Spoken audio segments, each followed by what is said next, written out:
Good evening, welcome to prime time debate. దక్షిణ గాజాలోని రఫా నగరం బాంబుల మోతతో దద్దరిల్లిపోతోంది. గత అక్టోబర్లో మొదలైనటువంటి యుద్ధం ఇప్పటికీ కొనసాగుతూనే ఉంది. వేల సంఖ్యలో ప్రాణాలు కోల్పోతున్నారు. అటువైపు కానీ ఇటువైపు కానీ రెండు వైపులో కూడా ప్రాణాలు కోల్పోతున్నారు. తాజాగా ఇజ్రాయెల్ చేసినటువంటి ఒక దాడిలో అక్కడ శరణార్థుల శిబిరంపై దాడి జరిగింది. అక్కడ చాలామంది మహిళలు చిన్నారులు కూడా ఆ దాడిలో చనిపోవడం జరిగింది. ఈ దృశ్యాలు సోషల్ మీడియాలో పెద్ద ఎత్తున వైరల్ కావడం జరిగింది. అంతర్జాతీయ సమాజం నుంచి కూడా కొంత వ్యతిరేకత కూడా వ్యక్తమైంది. అయితే దానికి ఘాటుగా ధీటుగా జవాబిచ్చేటువంటి ప్రయత్నం కూడా ఇజ్రాయెల్ తరపు నుంచి జరిగింది. మా మీద దాడి జరిగినప్పుడు ఈ కళ్ళన్నీ కూడా ఏమయ్యాయి, ఆల్ ఐస్ ఆన్ రఫా అనేటువంటి ఒక హ్యాష్ ట్యాగ్ ట్రెండ్ అవుతోంది. దానికి సమాధానం కూడా బెంజమిన్ నెతన్యాహు ఇవ్వడం జరిగింది. మరి where were your eyes on October 7th అంటూ ధీటుగా జవాబిచ్చేటువంటి ప్రయత్నం జరుగుతోంది.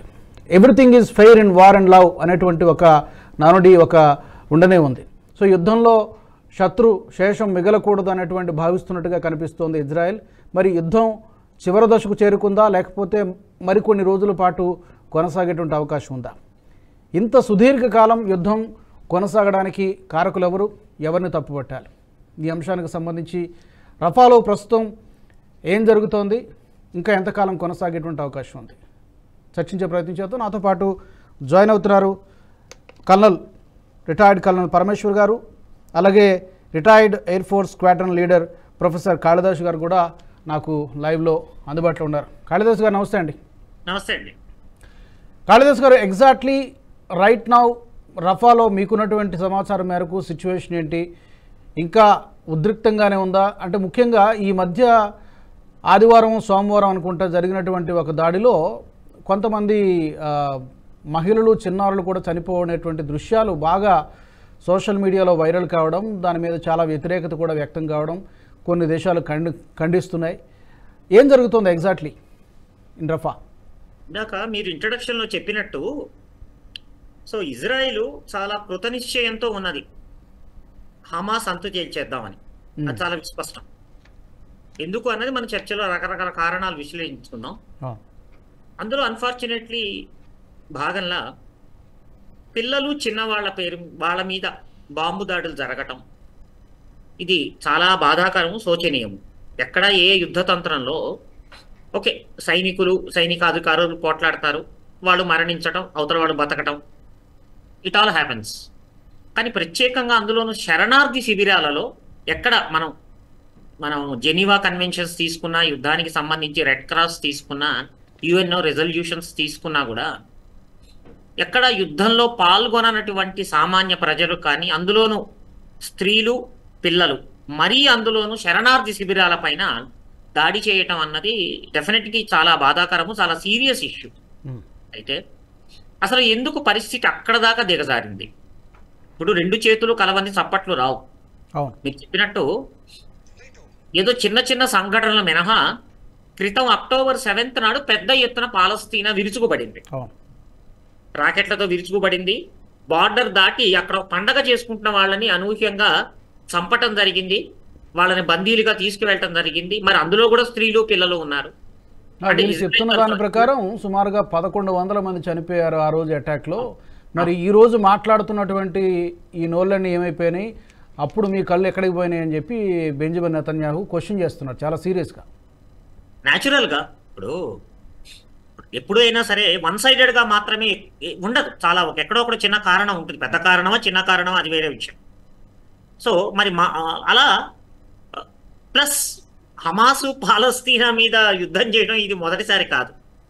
సో ఇజ్రాయిల్ యొక్క ఉనికి బాధ అర్థం చేసుకుంటే, ఇజ్రాయిల్ ఒక 4-5 శతాబ్దాలు ఒట్టమాన్ సామ్రాజ్యం సిరియాలో ఉన్నప్పటి నుంచి ఈ యూదుల పైన, జ్యూస్ పైన చాలా భయంకరమైన అత్యాచారాలు, కొన్ని లక్షల మందిని ఊచకోత కోసాయి.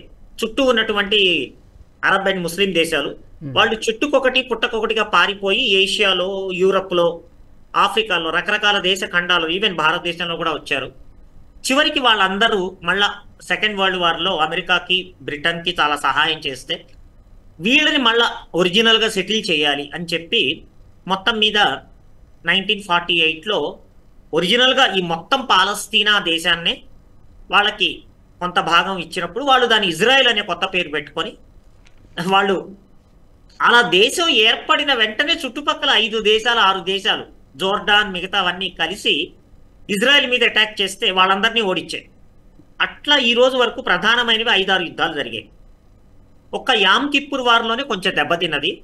బట్ ప్రశ్న ఏంటంటే ఇజ్రాయిల్ ఉనికి అన్నది, అంటే ఇజ్రాయెల్ పరంగా కొంచెం ఆలోచించి విశ్లేషిస్తే దినదిన గండం 100 ఏళ్ల ఆయుష్గానే ఉన్నది వాళ్ళది ఉనికి. ఏ రోజున యుద్ధానికి మధ్య విరామంలాగా ఉంది పరిస్థితి. అంతేనండి.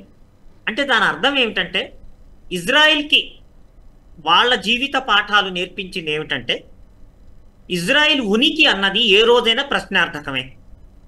అయితే చాలా దేశాలు అభివృద్ధి, ముఖ్యంగా టర్కీ కానీ, జోర్డాన్ కానీ, ఈజిప్ట్ కానీ, సౌదీ అరేబియా అవి ఇన్వాల్వ్ కావట్లేదు గత 7-8 ఏళ్ళు. కానీ Iran, Iraq, Syria and Lebanon మాత్రము ఇజ్రాయిల్ని రోజు రోజు కెలుగుతూనే ఉన్నాయి.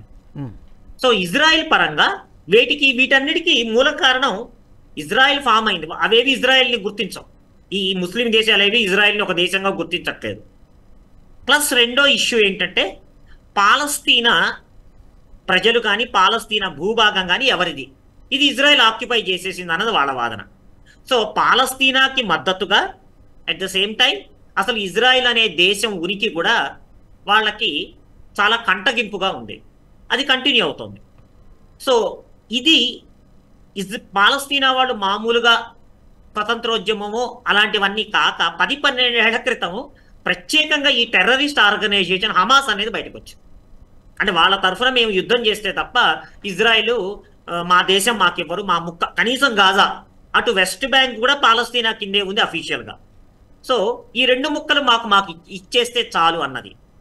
ఈ అక్టోబర్తో మొదలైంది. మీరు చెప్పినట్టు సైలెంట్గా ఉన్నది. చిన్న చిన్న సంఘటనలు రోజు అవుతుంటాయి.